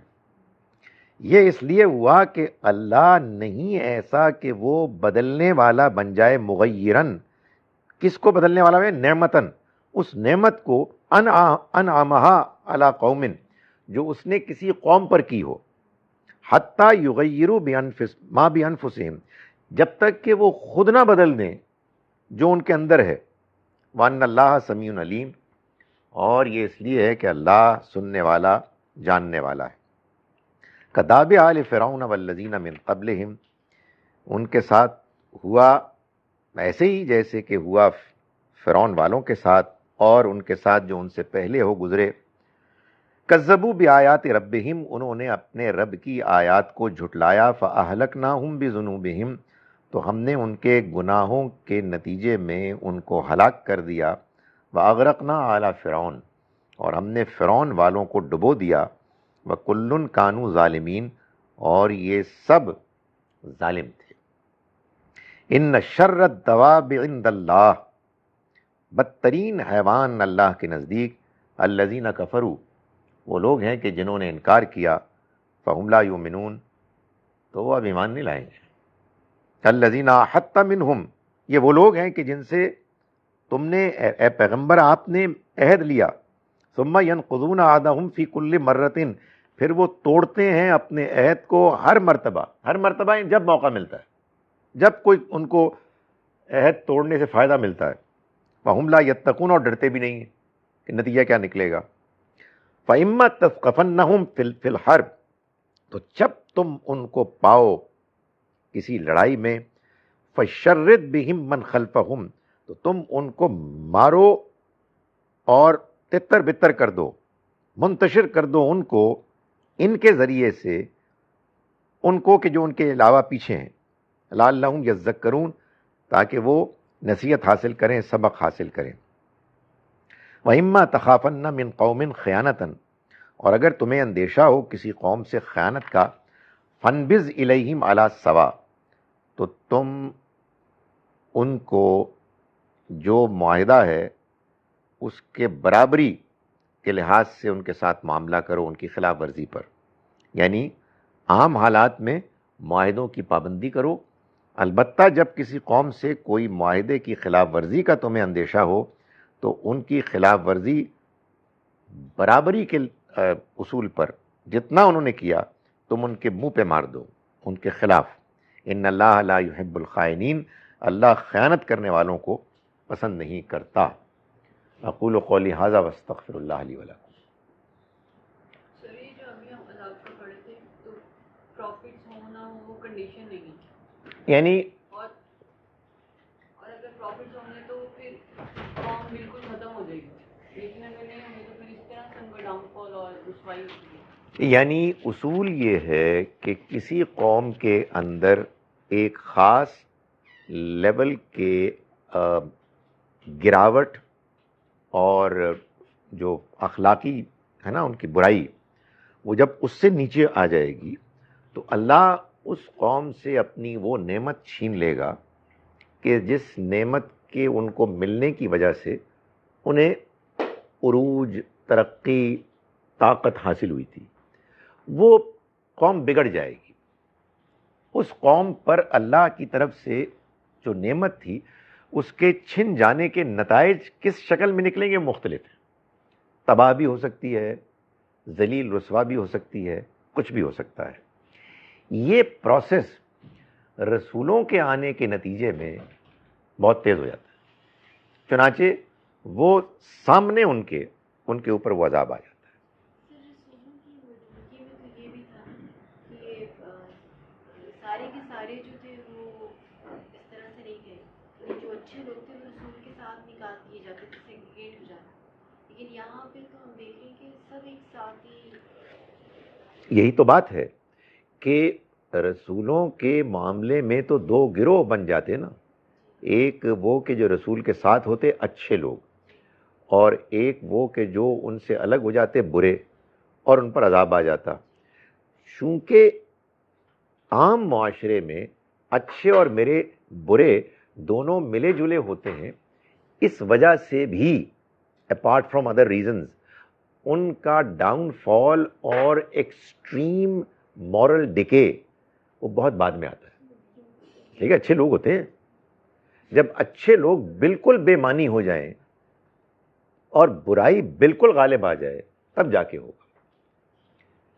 سر لیکن پھر یہ ہم تو نہیں کہہ سکتے کہ اللہ تعالیٰ کا عذاب ہے یا یہ، نہیں، ہم نہیں کہہ سکتے، ہم نہیں کہہ سکتے پروفٹ کے بعد ڈکلیئر ہو جاتا ہے۔ ایبسولوٹلی، لیکن انہوں نے جو سوال کیا تھا بہت سیریا، عراق وغیرہ کے بارے میں نے اسی لیے کہا کہ میری اوپینین ہے، اور میں نے یہ کہا کہ یہ اللہ نے چونکہ بتایا ہوا ہے اس لیے اس سے یہ بات ملتی جلتی لگتی ہے۔ کیونکہ وہ کرائٹیریا پر ہم اس کو میٹ کر رہے ہیں۔ ہاں یہی لگتا ہے۔ اس کا یہ مطلب نہیں ہے، دیکھیں اگین، اس کا یہ ہرگز مطلب نہیں ہے کہ سیریا میں، عراق میں، ہر جگہ سارے لوگ برے ہیں، نہیں ایسا نہیں ہے، یعنی اچھے لوگ بھی ہیں، بہت سے اچھے لوگ ہوں گے، لیکن یہ اب بظاہر ایسا لگتا ہے کہ یہ بنی اسماعیل کے اوپر وہ پکڑ ہے کہ جو بنی اسرائیل پر آتی رہی، ابھی بھی آ سکتی ہے۔ آج کل ذرا تھوڑا سا ان کو معلوم ہوتا ہے ریلیف ملا ہوا ہے، سو یہ الگ سے ایک اور خاندان ہے کہ جو اصل میں رسالت، شہادت کے منصب پر فائز ہے۔ جی ہاں میں یہ پوچھنے والی تھی کہ پھر پتہ کیسے چلے گا یہ آزمائش ہے کہ یہ عذاب ہے؟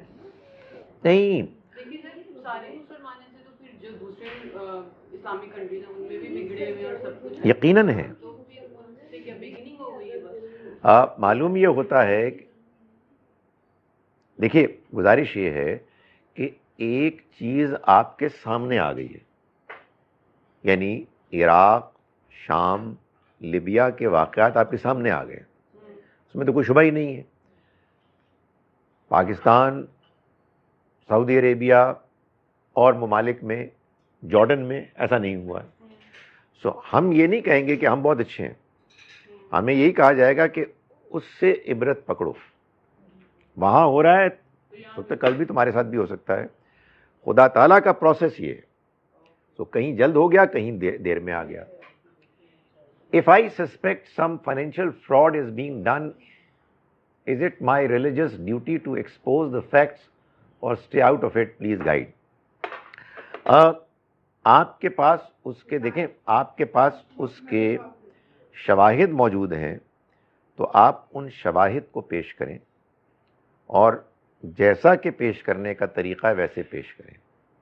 یعنی اگر آپ نے محلے میں جا کے ڈھنڈورا پیٹا تو یہ خود ایک برائی ہوگی، وجہ یہ ہے کہ پھر ایک اور پریسیڈنٹ سیٹ ہو جائے گا کہ جس کے منہ میں آئے گا وہ ڈھنڈورا پیٹے گا اپنے مخالف کے خلاف۔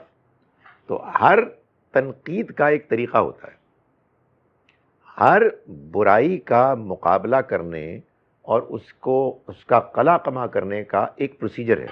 آپ اس پروسیجر کو فالو کریں. یہ کوئی بات نہ ہوئی کہ آپ نے کسی کے بارے میں سسپیکٹ کیا کہ وہ برا ہے اور آپ نے اس کا ڈھنڈورا مجموع میں ڈالنا شروع کر دیا. بھائی دوسروں کی بھی کوئی عزت نفس ہے، معاشرے کا، ملک کا کوئی قانون ہے کہ نہیں ہے؟ آپ کے بارے میں بھی یہ شروع ہو جائے گا، پھر تو کیوس ہو جائے گا. سو آپ کے پاس کسی کی فائنینشیل فراڈ کی گواہیاں موجود ہیں، ضرور کریں. اگر آپ کے اندر اس کی اسٹرینگتھ ہے تو جو حکام ہیں ان کو پیش کریں، اور اگر وہاں بھی آپ فراڈ دیکھتے ہیں آپ اس کو لکھیں. آپ جو طریقہ سلیقے سے بیان کرنے کا اس کو بیان کریں. ظاہر ہے کہ ہر ایک کے پاس یہ آپشن موجود ہے. ظاہر ہے کہ کچھ لوگ کمزور ہوتے ہیں، وہ اگر کمزوری میں دل میں رکھتے ہیں یا چند لوگوں کے سامنے بیان کرتے ہیں تو یہ ظاہر ہے کہ ان کا اپنا ایک فیصلہ ہے. مگر محض الزام نہیں ہوگا، اس لیے کہ محض الزام تو پھر ایک الزاموں کا طوفان ہے. پھر جس کا گلا زیادہ بھاری ہے، تیز ہے، وہ چیخے گا اور دوسروں کو وہ کہے گا یہ چور ہیں. تو اس کا جو طریقہ ہے اس کو آپ اختیار کریں. یار ایک ادھر سے کرنے دیں پھر ون بائی ون کریں. جی. سر آپ نے مطلب قرآن میں آپ نے سمجھا کہ اللہ تعالیٰ کہتے ہیں کہ انسان جو شیطان ہے وہ سجیسٹ کرتا رہتا ہے، تو پھر اس وجہ سے ہم برائی کرتے ہیں. تو پھر جو میں برائی کرتی ہوں پھر آدھا گناہ تو اس کو بھی ملنا چاہیے. کس کو؟ شیطان. آپ شیطان کے بارے میں کیوں ورڈ ہیں؟ اس کو ملے گا. کیونکہ مجھے لگتا نہیں کہ وہ کرتے ہیں، مجھے تو پتہ ہے کہ میں خود کر رہی ہوں. یہ آپ شیطان کے بارے میں، اللہ تعالیٰ کے بارے میں اس طرح کا گمان نہ کریں. اللہ نے جو اصول بیان کیا ہے اس اصول کو اپلائی کرے گا. تو شیطان تو سب سے بڑا مجرم ہے. ہاں جی.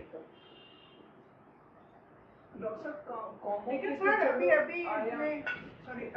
یہ تھا کہ شیطان نے کہا کہ میں وہ دیکھ رہا ہوں جو تم نے دیکھا اور میں اللہ کے عذاب سے آگے آ جائے. اس کا یہ مطلب ہے کہ اس کو بھی عذاب ہے. یقیناً. دیکھیں شیطان نے یہ بات کہی اور یہ بات اس نے پھونکی یہودیوں کے اندر، منافقین کے اندر.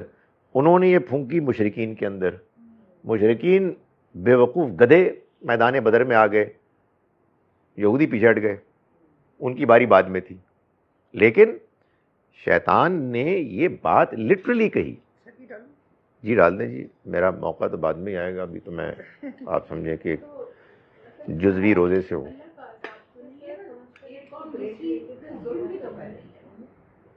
دیکھیں یہ بھی ایک بڑی انٹرسٹنگ بات ہے. ایک قوم دوسری قوم پر ظلم کر رہی ہے.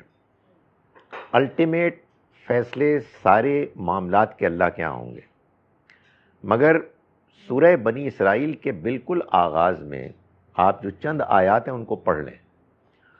ان میں اللہ تعالیٰ نے یہ بیان کیا ہے کہ اللہ نے بنی اسرائیل کے بارے میں کتاب میں یہ بات طے کر دی تھی کہ وہ زمین میں 2 مرتبہ فساد مچائیں گے اور ان کے اوپر عذاب آئے گا اور پھر 2 مرتبہ ان کو عروج حاصل ہوگا. میں نے ابھی جواب نہیں پورا کیا، میں ذرا ایک وجہ سے میں رک گیا ہوں. میرا ابھی جواب نہیں پورا ہوا، میں کچھ ڈسٹرب ہو گیا. سو وہ یہ بیان کیا ہے اس میں کہ جب ان کا پہلا عذاب آیا تو باسنا علیہم عباد لنا، یہ الفاظ بڑے اہم ہیں. اللہ تعالیٰ فرماتا ہے ہم نے مسلط کر دیے ان کے اوپر اپنے بندے، اولی باسن شدید، جو جنگجو تھے. یہ کون تھے؟ ان 2 کہتے ہیں. پہلی مرتبہ کوئی بخت نصر تھا، نبوکت نظر. دوسری مرتبہ کوئی ٹائٹس تھا، رومی. یہ دونوں جیسے بدماش بادشاہ ہوتے ہیں نا، ویسے ہی تھے. یہ کوئی تہجد گزار نیک لوگ نہیں تھے. لیکن چونکہ انہوں نے جو کچھ کیا وہ اللہ کی اسکیم میں ایک قوم پر عذاب مسلط کرنا تھا، اس لیے اللہ نے اس پہلو سے ان کو اپنے بندے قرار دیا. Now that doesn't really mean کہ وہ جنت میں جائیں گے، اللہ تعالیٰ کہے گا شاباش. نہیں، وہ خود اپنے ظلم پر الگ سے پکڑے جائیں گے. یہ خدا تعالیٰ کی ایک ایسی کمپلیکس اسکیم ہوتی ہے جس میں وہ بعض کے ذریعے سے بعض دوسروں کو سبق دیتا ہے. جن کے ذریعے سے دیتا ہے وہ ضروری نہیں کہ بچ جائیں گے. شیطان ضروری نہیں ہے کہ ضروری کیا بالکل ہی غلط ہے کہ وہ خدا تعالیٰ کے بڑا ہیرو بن کے آئے گا کہ چونکہ اس کی اسکیم کے مطابق یہ ہو رہا ہے. نہیں, اس کو اللہ کی اسکیم میں یہ حصہ ملا اس کی اپنی برائی کی وجہ سے, مگر خدا کی بالا تر اسکیم میں اس کا رول فٹ ہو گیا. یہ یوں ہے جی. یقیناً جتنے بھی ہیں وہ سب اس کی اسکیم میں ہیں. میں اسی لیے کہتا ہوں کہ دیکھیں, ہم وہ زمانے میں تو خیر بش تھا, تو اس کے بارے میں اللہ تعالیٰ کے الفاظ ہیں عباد اللہ, ہمارے بندے. اس کا مطلب یہ نہیں کہ وہ نیک آدمی ہے, اس کا مطلب یہ ہے کہ آپ اپنی خیر منائیں. بش ہو یا نیتن یاہو ہو یا ٹرمپ ہو, یہ دنیا نہیں چلا رہے, دنیا اللہ چلا رہا ہے. ان کو اگر آپ کے اوپر زیادتی کرنے کا کھلا موقع دیا ہے تو اللہ نے دیا ہے, تو ذریعہ بن گئے. ذریعہ اللہ تعالیٰ حالات پیدا کر دیتا ہے ایسے. ورنہ کتنے لوگ ہیں, دیکھیں کتنے لوگ ہیں جو کتنے دوسروں کے خلاف ہوتے ہیں, فیصلے کرتے ہیں, نفرت کرتے ہیں, حسد کرتے ہیں. اللہ تعالیٰ بچاتا ہے. جب اس کا موقع آ جاتا ہے کہ جو ان کی پلاننگ ہے وہ پلاننگ کامیاب ہو جائے, پوری ہو جاتی ہے, ورنہ پوری نہیں ہوتی. ڈاکٹر یہ انڈیویجولس کے ساتھ جو زیادتیاں ہوتی ہیں, قوموں پہ تو چلو انڈرسٹینڈیبل, پر اس کا کیا؟ دیکھیں انڈیویجولس کے ساتھ زیادتیوں کا بالعموم حساب کتاب آخرت میں ہوگا. یعنی یہی تو سارا کچھ بتایا جا رہا ہے. ایبسلیوٹلی. اس دنیا میں یہ سارا جو آپ کہیے جو گورکھ دھندا ہے, یہ اس وجہ سے ہے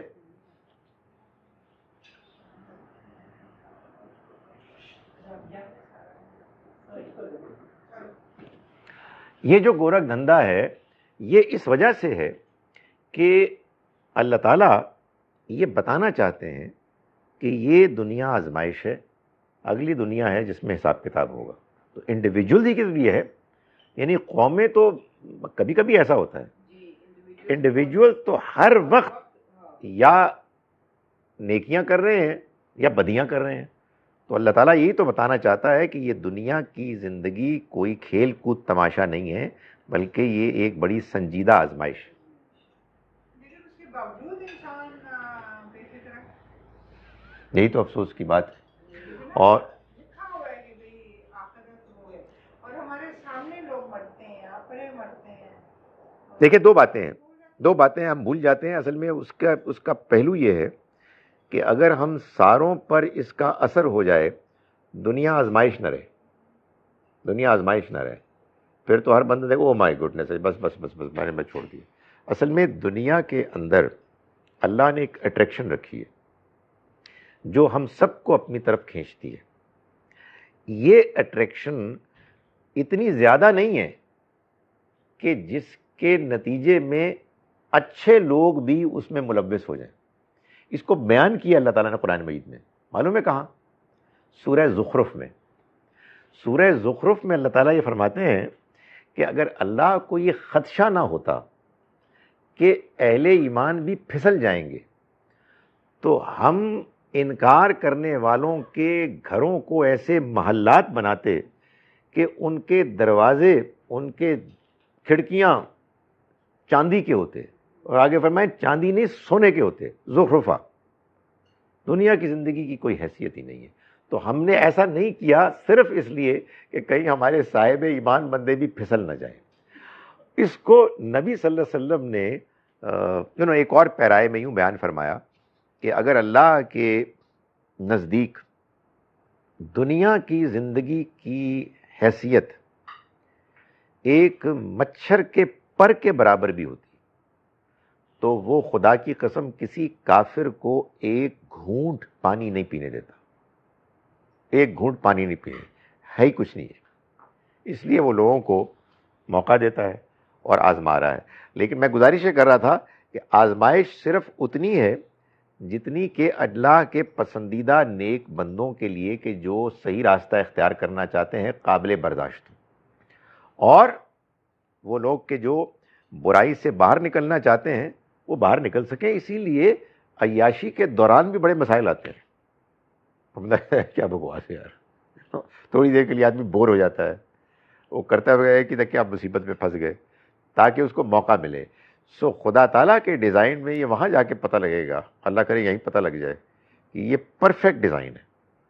یعنی یہ دنیا ناقص ہے, یہ دنیا فضول ہے, یہ دنیا نہ سمجھ میں آنے والی ہے, مگر یہ دنیا پرفیکٹ ہے ایک لحاظ سے, اور وہ ہے آزمائش. سر میں یہ کہہ رہی جس طرح آرٹ ہر ایک کو اپنا تفریح پڑی, کوئی اپنے مطلب چھپا نہیں ہے, سب ڈکلیئر کر ایسی افرا تفریح پڑی ہے ہر ایک کو خوش کرے گی. تو یہ اتنا اللہ میاں کا جو قرآن پاک میں ہے کہ سب کچھ ہے, اس سے میں نے اسی کے جواب میں کہا نا کہ وہ جو ایک پردہ پڑا ہوا ہے اس دنیا کی زندگی میں ہمارے اور آخرت کے درمیان, ہم میں سے بہت سے لوگ اس پردے کی وجہ سے دھوکے میں آ گئے. اللہ تعالیٰ یہ چاہتے ہیں کہ لوگ خود اپنی مرضی سے اس کے ورے آگے دیکھیں. تو یہ تو ظاہر ہے کہ اسی طرح سے ہوگا کہ لوگوں کے سامنے واقعات آئیں گے, لوگ پیغام سنیں گے, لوگ زندگی گزاریں گے, اور پھر دھیرے دھیرے سمجھیں گے. ہر ایک کو موقع دیتا ہے. یہاں سے لے لوں, ایک اجازت ہے؟ ایک میں کہا ادھر سے بھی بیچارے, جی وہ سب سے وہ تو دیکھیں, وہ لوگ دیکھیں گے, مجھے شرم آ رہی ہے. What is your view on what is happening nowadays in India? Why is it happening? And what do you suggest in this situation we Muslims should do in here? دیکھیے کتنی اچھی بات ہے, یہ کسی بھائی نے انڈیا سے پوچھا ہے. دیکھیں تفصیلات تو آپ زیادہ بہتر جانتے ہیں جناب, مگر میں ایک بات آپ سے کہتا ہوں, آپ ہوں یا ہم ہوں, ہم سب مسلمان ہیں, اور مسلمان اللہ کے دین کا نمائندہ ہے. ہمیں اللہ کے دین سے وابستہ رہنا ہے اور اللہ کے دین کو پیش کرنا ہے. اللہ کے دین کو پیش کرنے کا مطلب ہے کہ ہم نہ صرف یہ کہ اپنی زبان سے اس کو بیان کریں, بلکہ زبان سے تو بہت بعد میں بیان کریں, اپنے عمل اور اپنے کردار سے اس کو بیان کریں. مجھے یہ لگتا ہے, and I can be wrong, ہم لوگ جب مائنورٹیز کی حیثیت میں رہتے ہیں, چاہے ٹائنی ہوں چاہے سبسٹینشل ہوں, تو ہم لوگ قوموں میں سے قوم ہوتے ہیں, جذباتی, اپنے بارے میں بہت سینسٹیو, اپنے آپ کو ظاہر ہے کہ پریزرو تو ہم نے کرنا ہے, مگر ہمارے اندر ہر حال میں ایک والہانہ جذبہ دعوت کا ہونا چاہیے. ہم یہ سوچیں کہ یہ باقی لوگ جو ہیں یہ ابھی اللہ کے پیغام سے دور ہیں, ہم ان کے لیے دعائیں کریں, ہم ان کے ساتھ تعلق رکھیں, ہم حکمت کے ساتھ ان تک بات پہنچائیں, ان کو سمجھانے کی کوشش کریں. ایگریسو نہ ہوں, بلکہ بہت حکیمانہ انداز میں ہم بات کو پہنچائیں, مواقع دیکھیں, ان کو سمجھائیں. یہ یقین جانیے کہ یہ دنیا کی زندگی ایسے اللہ نے ڈیزائن کی ہے, یہ خود دعوت کے لیے بہترین سیٹنگ ہے. لوگ مرتے ہیں, لوگ لوگوں کے ساتھ زیادتیاں کرتے ہیں. دنیا کے بارے میں جنرلی سپیکنگ ایک سوال پیدا ہوتا ہے کہ یار یہ کیا ہے, یہ جس نے بنائی ہے کیوں بنائی ہے؟ خدا کا کلام, اس کا پیغام, اس کا دین اس کا جواب دینے کے لیے آیا ہے. چنانچہ آپ کے دائیں بائیں اگر غیر مسلم رہتے ہیں, ان کے ساتھ اچھے تعلقات رکھیں, ان کو جب موقع ملے اپنی بات سنائیں, اپنے اچھے کردار سے ان کو متاثر کریں. یہ بات کہ ہم ان کے مقابلے میں زیادہ نمایاں ہو جائیں وغیرہ وغیرہ, میرا خیال ہے اس سے گریز کریں اور اپنی اسٹریٹجی اڈاپٹ کریں. ظاہر تفصیلات سے میں واقف نہیں. جناب جی.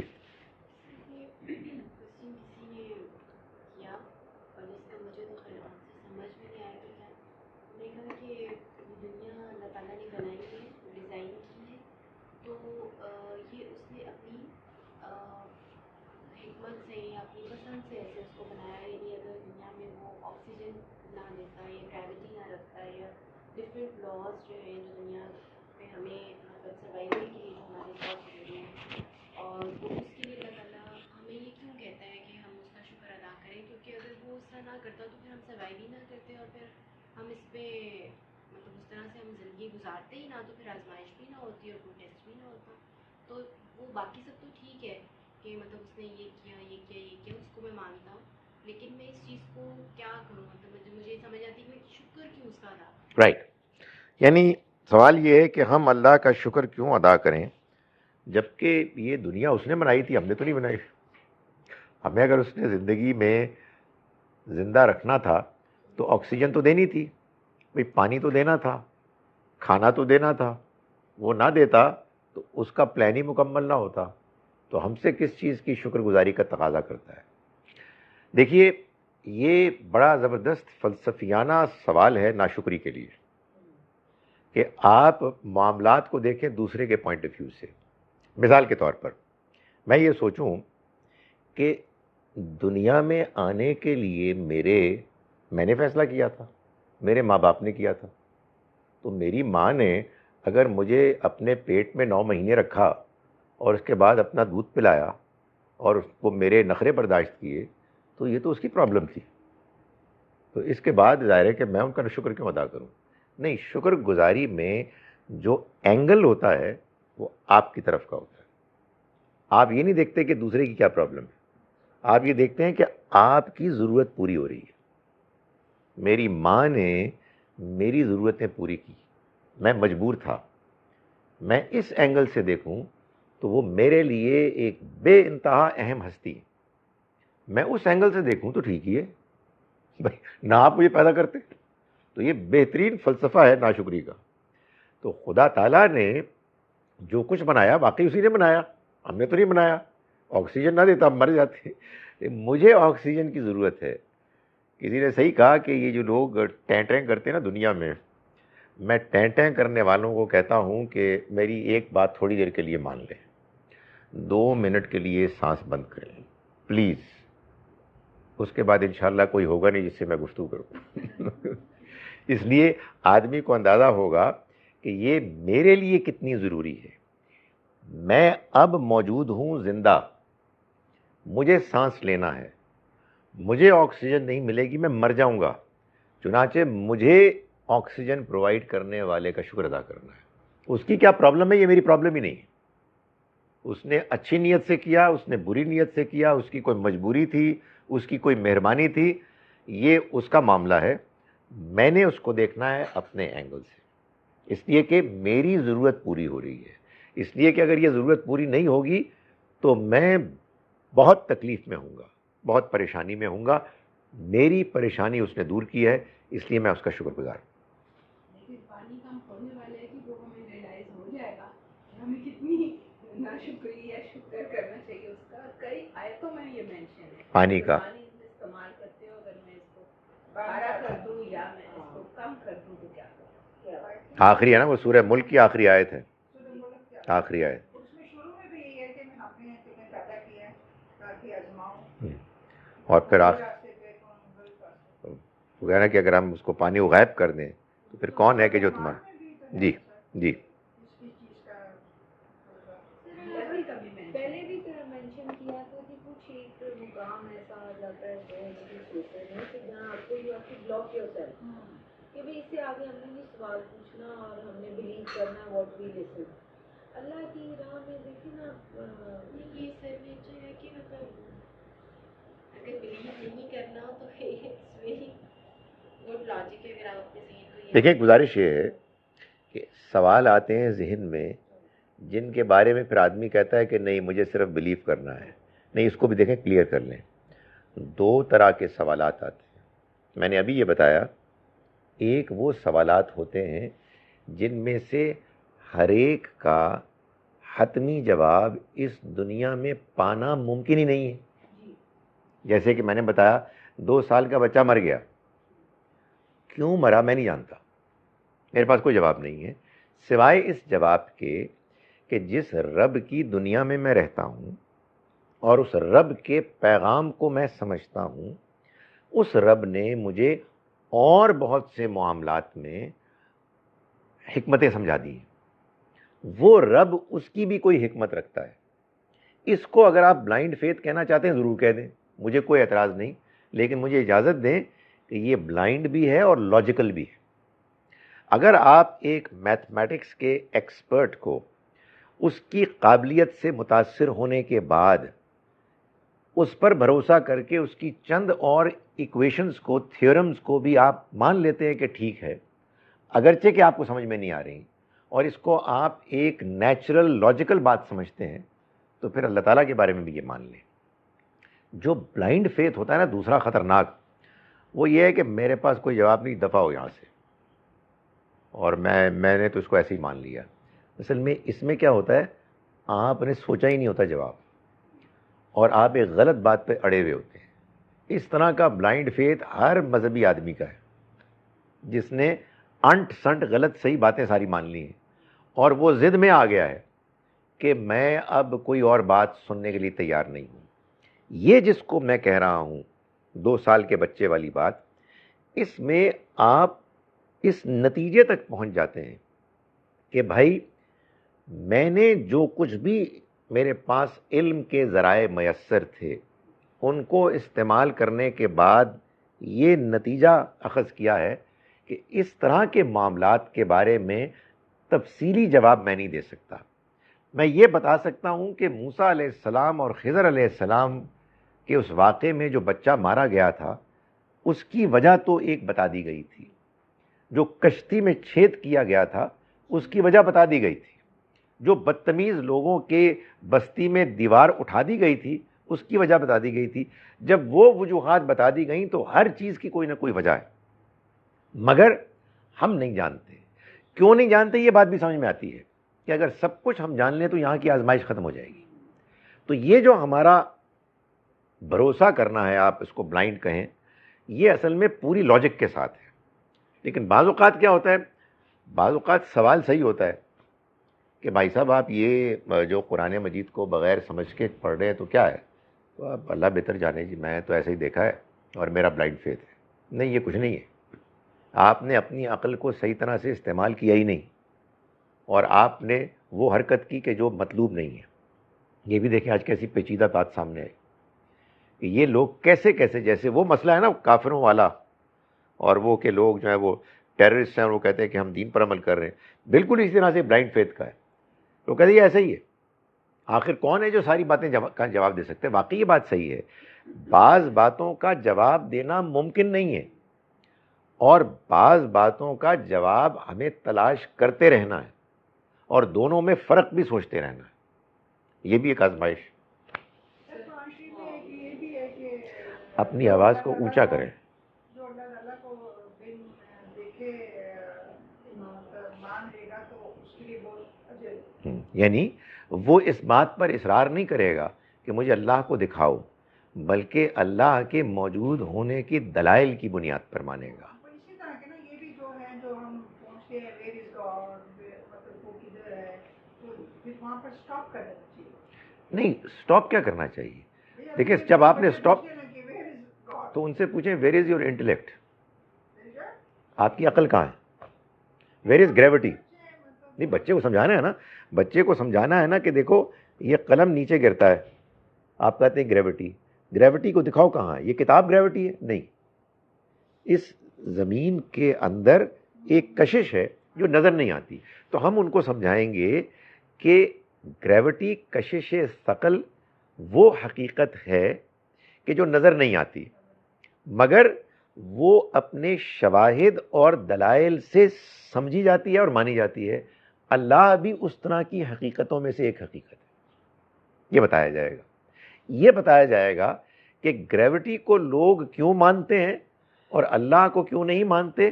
اس لیے کہ گریوٹی کے ماننے میں کوئی تکلیف نہیں ہوتی اور اللہ کے ماننے میں مشکلات ہیں۔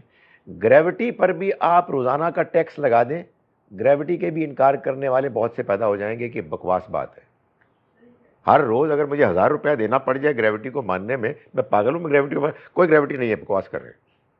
سو اصل میں مسئلہ یہ نہیں ہے کہ اللہ کی موجود ہونے کے دلائل نہیں ہیں، سب سے واضح حقیقت اللہ ہے، لیکن انسان اللہ کو نہیں ماننا چاہتا، اس لیے ادھر ادھر کے بہانے کرتا ہے.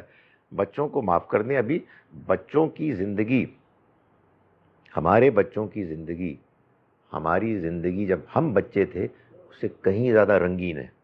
ہماری بڑی معمولی سی رنگین تھی، ایسے بیچاری پہ پھیکی سی تھی، اس کے باوجود ہم اس کے آگے بے بس تھے. اب تو بس میرا خیال ہے آزمائش ہے، اس میں ان کو سمجھاتے رہیں. جی آزمائش ختم ہو گئی آپ کی. فرشتے بھی پروفٹ سے بھی سپیریئر بینگ ہیں، کیونکہ میرے ذہن میں آ رہا تھا کہ جب ہم پڑھے تھے آدم علیہ السلام اور حوا علیہ السلام کا واقعہ، تو شیطان نے ان کو یہ کہہ کے تو وہ کیا تھا انٹائز کے تم مجھ سے بھی سپیریئر ہو. کیا دیکھیں بات یہ ہے کہ بات تو آپ کی صحیح ہے، لیکن بہت سی صحیح باتیں جو ہے نا ان کو ضروری نہیں ہے کہ آپ زیادہ بیان کریں. یہ بالکل حقیقت ہے کہ فرشتے انسانوں سے سپیریئر ہیں، ورنہ یہ شیطان کا ورغلانہ بے معنی تھا. نہیں دیکھیے، سوری میں انٹرپٹ کروں، لیکن پروفٹس تو the best among the all people. یہ ہماری تقریر ہے، میں اسی لیے تو کہہ رہا ہوں کہ ساری حقیقتیں بیان کرنا ضروری نہیں ہے. وہ ہماری تقریر ہے بھائی. بات یہ ہے کہ دین کی باتیں کرنی ہے نا تو کوئی مولوی صاحب کی تقریر نہ بیان کریں، یا قرآن بیان کریں یا حدیث بیان کریں. تو پھر باٹم لائن کی وہ سپیریئر ہے. ایبسلیوٹلی. اچھا، یہ اور تو دوسرا کوشچن یہ کہ خضر علیہ السلام نے جو بچے کا قدر کیا تھا، انہوں نے موسیٰ علیہ السلام کو یہ کہا کہ ہمیں اندیشہ تھا.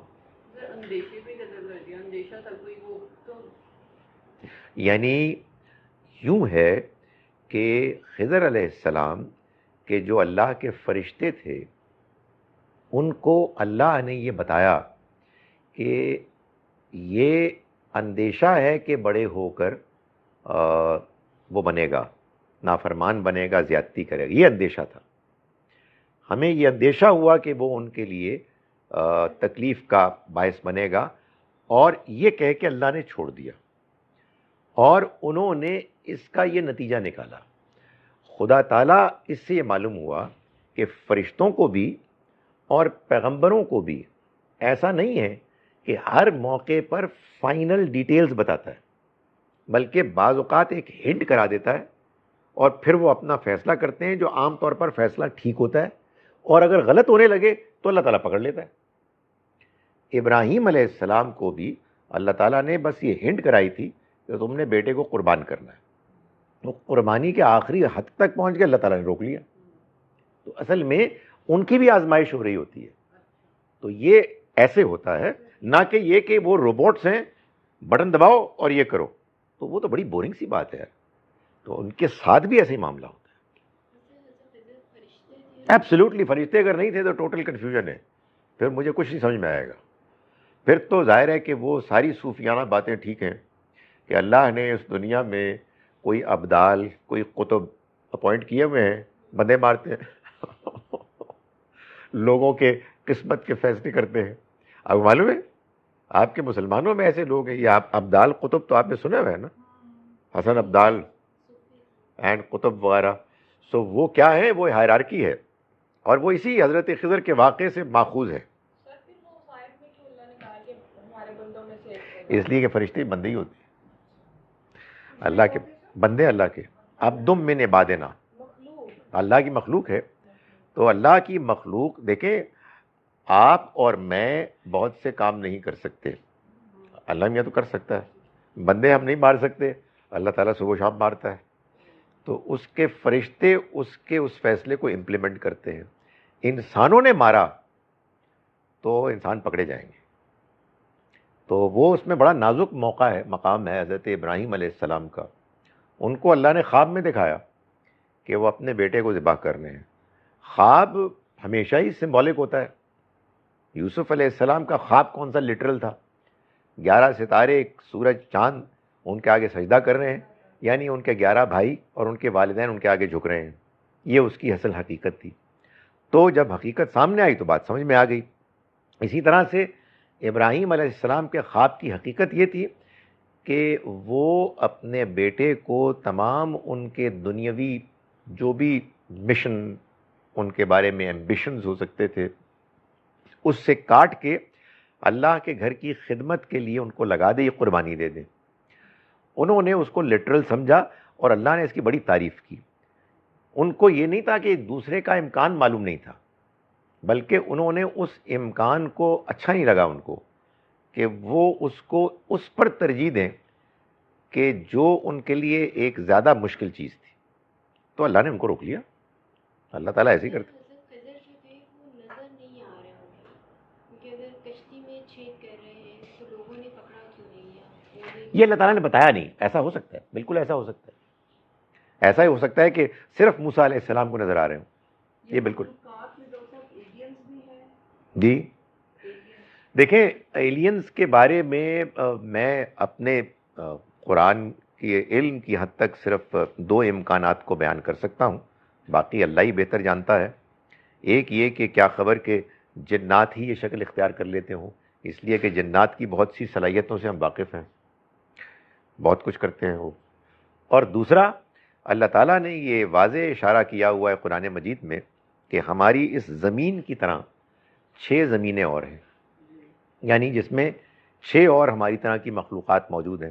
کیا خبر کہ نا اللہ تعالیٰ نے فرمایا سورہ طلاق میں کہ اللہ نے بنائے 7 آسمان وَمِنَ الْأَرْضِ مِثْلَهُنَّ، اور زمینیں بھی انہی کی مانند. تو ایک آسمان کی زمین تو یہ ہے، باقی 6 آسمانوں میں اگر وہاں کی مخلوقات نے ہم سے زیادہ ترقی کر کے وہاں سے اپنے جہازوں وغیرہ سے وہ یہاں آ جاتے ہیں کبھی کبھار، تو ہو سکتا ہے، کوئی حیرت کی بات نہیں. یقیناً ہو سکتے ہیں، کوئی اس میں شبہ ہی نہیں. اجازت ہے جناب پلیز. میں اسی لیے تو اجازت مانگ رہا ہوں، میں اپنی لالت میں اجازت نہیں وہ کھانا نہیں کھاؤں گا جب تک سوال ختم نہیں ہوں گے. سوال نہیں ہے، یہ ریکویسٹ ہے. جی وہ آپ حج کے بارے میں جو کر رہے ہیں اس میں سر وہ بڑی فیسٹیول کا جو سارا بھی کلیئر ہے، لیکن خاص موقعوں پہ کوئی خاص دعا بھی تو ہوتی ہے، وہ بھی ذرا ایڈ کریں. بھائی ابھی اس کو ختم ہونے دیں، جس کو کہتے ہیں نا آگے دیکھیے ہوتا ہے کیا. ابھی اور چیزیں